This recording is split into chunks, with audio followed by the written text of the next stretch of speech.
ज्ञानवापी मस्जिद का विवाद दिन ब दिन बढ़ता जा रहा है और तरह तरह के लोग वसवसे पैदा कर रहे हैं, तरह तरह की अपनी राय पेश कर रहे हैं।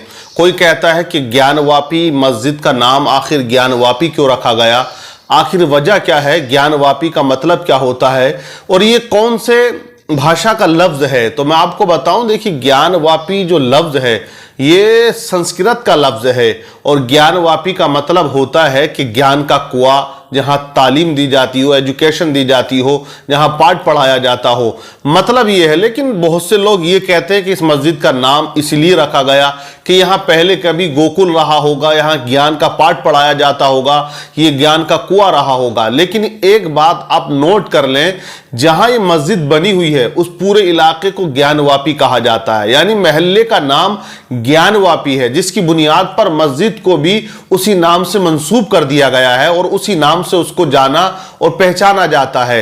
कोई भी मोहल्ला हो, ज्यादातर जब कोई चीज फेमस होती है तो दूसरे लोग भी उसी से पहचाने जाते हैं।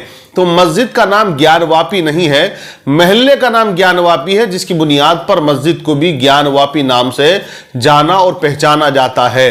अब बात यह रही कि बनाया किसने है, इस पर बड़ा कशमकश का मामला है। तो देखिए, ज्यादा तारीख और पुख्ता हिस्ट्री तो ये बताती है कि ये अकबर बादशाह ने दीन इलाही के तहत बनाया। औरंगजेब पर जो इल्जाम आता है तो तारीखदानों ने यह भी लिखा है कि जिस तरह से एक पुरानी चीज को नया किया जाता है, वैसे ही औरंगजेब के जमाने में भी इस मस्जिद को नया किया गया होगा। इस तरह की तारीखदानों ने बयान किया है। अब शिवलिंग को लेकर जो बहस चल रही है कि वुजू खाने के अंदर जो हौज है उसके अंदर शिवलिंग है, तमाम लोगों का कहना यही है कि शिवलिंग वो होता है जो एक सपाट पत्थर की तरह होता है, लेकिन वो जो पत्थर पाया गया, वुजू खाने के अंदर जो चीज पाई जाती है वो शिवलिंग नहीं है, उसके अंदर छेद भी पाए जाते हैं।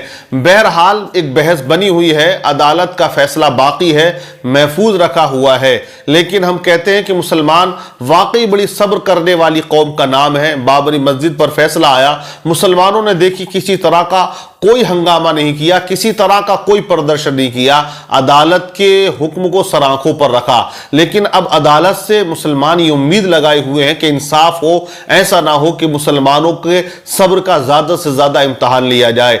हर मामले में मुसलमानों ने सब्र किया है। जहां तलाक का मामला आया, तलाक के बिल को पास करा लिया, मुसलमानों ने सब्र किया।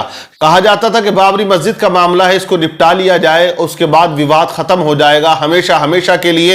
हिंदू भी कहते थे, मुसलमान भी कहते थे, क्योंकि बार बार भाजपा वाले, ये राजनीति पार्टी वाले, तमाम लोग उस पर जो है अपनी राजनीति रोटियां सेका करते थे। 2024 का इलेक्शन करीब है, आपने समझ लिया होगा कि किस तरह से बीजेपी वाले इसको अपना इलेक्शन का एक तरफ का इक्का बनाना चाहते हैं, कार्ड बनाना चाहते हैं। अभी आपने देखा साक्षी महाराज जो एक सांसद हैं, उन्होंने कहा कि जहां दिल्ली की जामा मस्जिद है वहां पर भी एक मंदिर था और उसको तोड़कर जामा मस्जिद को बनाया गया। तो इस तरह से ये विवाद बढ़ते चले जाएंगे, बढ़ते चले जाएंगे और एक कौम जो अकलियत की तादाद में यहां रहते हैं और उनके ऊपर इस तरह से मामला बनता चला जाएगा, उनकी इबादत गाहों को इस तरह ढाया जाएगा, तो ये एक तरह से एक जुल्म होगा। तो मैं कहूंगा कि आप तारीख के आईने को पढ़ें, आज भी उसमें नमाज हो रही है और सालों से उसमें नमाज होती आई है, कई सौ साल गुजर गए। आप तारीख का मुताला करें तो आपको पता चलेगा कि अकबर का जो दौर था वो 1556 से लेकर 1605 तक रहा है। तो बहुत सारी मसाजिदों की तामीर भी हुई है, बहुत से मकबरे भी बने हैं।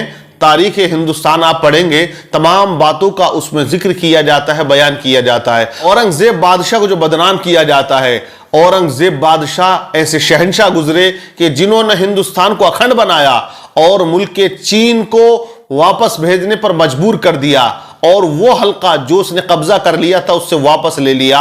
औरंगजेब बादशाह वो इंसान के जिसने कभी हुकूमत के खजाने से अपने घर का चूल्हा नहीं जलाया, रोटी नहीं खाई, बल्कि जो मेहनत करते थे कुरान पाक की जिल्द बनाने का काम, उसी से जो उजरत मिला करती थी अपने घर का चूल्हा जलाते थे। और उस शख्स का जब इंतकाल हुआ, फानी दुनिया को उसने खैराबाद कहा, तो वो शहंशाह ये वसीयत करके जाता है, ऐ लोगों मुझे जो कफन दिया जाए वो हुकूमत के खजाने से ना दिया जाए, बल्कि मेरी कमाई हुई पैसे से मुझे कफन दिया जाए और आपको उसी पैसे से कफन दिया जाता है जो आपने कमाए थे और इकट्ठा किए थे। तो वो इंसान जो कभी हुकूमत के खजाने से अपने घर का चूल्हा ना जलाया हो बल्कि मेहनत की हो, उस पर इस तरह के इल्जाम लगाए जाते हैं, उसको तशद्दुद पसंद कहा जाता है और उसको मजहबी इंसान कहा जाता है।